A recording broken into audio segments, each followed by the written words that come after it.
Welcome everybody to the Connectors Corner, where we build everything on kingdom principle. I am your host, Drew Dockery.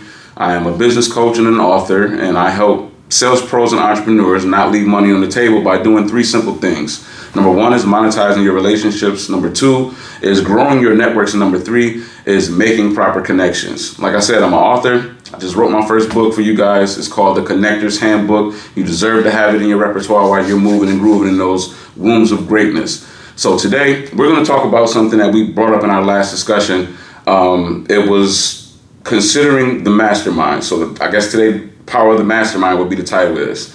A lot of people don't really understand the true power of a mastermind group or being a part of a mastermind group. So a lot of times they're missing out on different opportunities.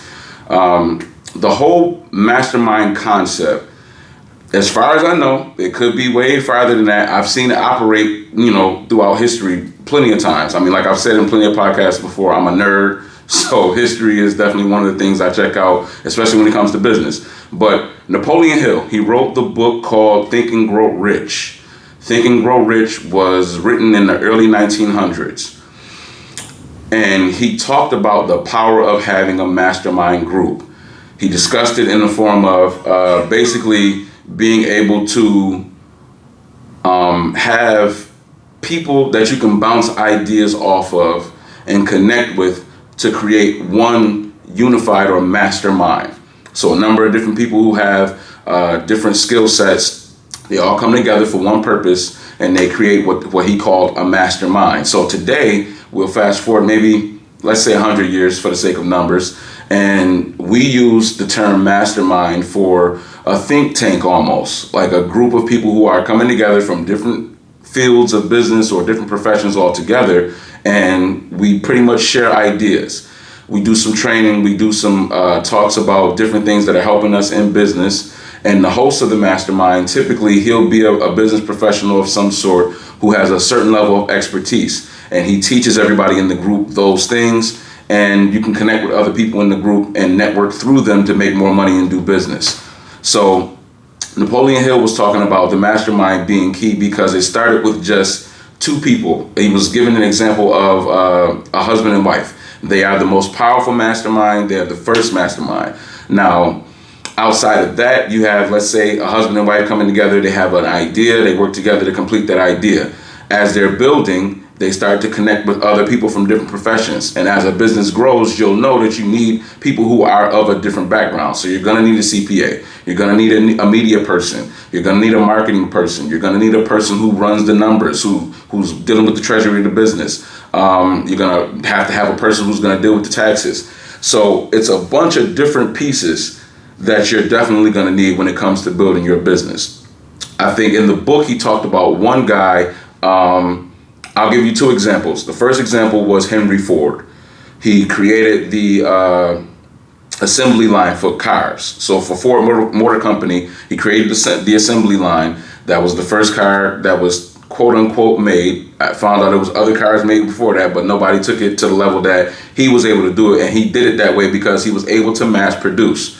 Now, he's good at engines and breaking down the science of the mechanics of how an engine works, how an engine works, how a car operates. That was his expertise. But obviously, he's hands-on with the product. So he's going to have to find people who are outside of his scope that he can work well together with, and they can share those ideas and push his agenda for his business forward. And now you have Ford Motor Company, who's been in business for over 100 years. Even in 2008, when a lot of the housing market crashed, the auto industry crashed, we lost quite a few different, I would say, auto industry names or brand names. You look at companies like Saturn, you look at companies like Saab, like all these different companies lost their businesses and shut down in 2008, but they had been running for years, and a lot of it was based on what the Ford Motor Company was able to do. So he got a bunch of people on his team, created a group of board members, and they were all smarter than him. And that's the key. A lot of people don't really understand. When it comes to business, you don't want to be the smartest person in your room when it comes to your business. Sure, you're the visionary. Sure, you're the idealistic person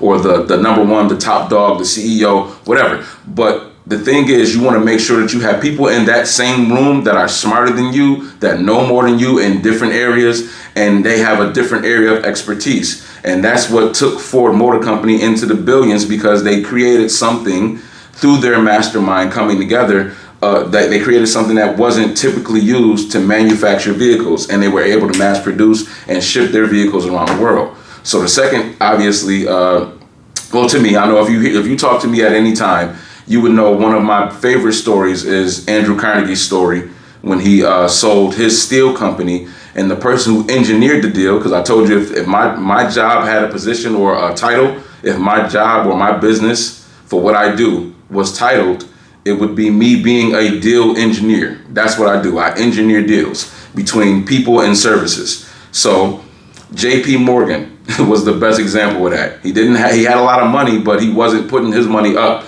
to buy Andrew Carnegie's company. He put together a list of other investors, and they created it was like the world's first recorded $1 billion deal, buying the steel company from Andrew Carnegie. And it was all developed because of a mastermind. They even talked about him doing a presentation to his group, to his mastermind group, to really get them to understand the heaviness or the value of what he was about to do as far as what they were putting together to buy Andrew Carnegie's company. So the power of the mastermind is extremely, extremely important when it comes to building any business.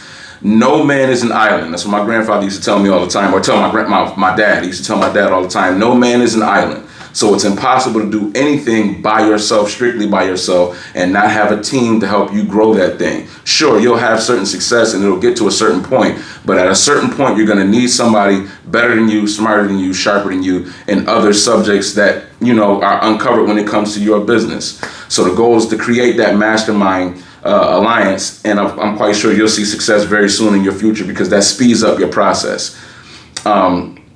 But yeah, that's pretty much our talk for today. The power of the mastermind group. The last thing I'll leave you guys with is understanding how to network in the mastermind group. The Connector's Handbook is key for that, because it's going to show you how to move in those $1 billion rooms. And that's really typically what it becomes. It's a bunch of people with a certain level of net worth that come together, they share ideas, they network with each other. A lot of those folks become your clients and customers, and they are also doorways to you getting to what it is that you want out of your business. They're doorways to their networks, and when you're in a place where everybody shares the same value, they feel a lot more comfortable ushering you into a room with other people that they know who aren't in that room at that moment, but they'll be willing to do business with you based on who you're connected to. So with that being said, that's our talk for today, the power of the mastermind. Hope you guys got something from this. Make sure you like, comment, and share this particular information. Follow us on all those different platforms. I'll list them in the description below. And like I tell you guys all the time, dream bigger, believe better, and expect greater. I'll talk to you soon.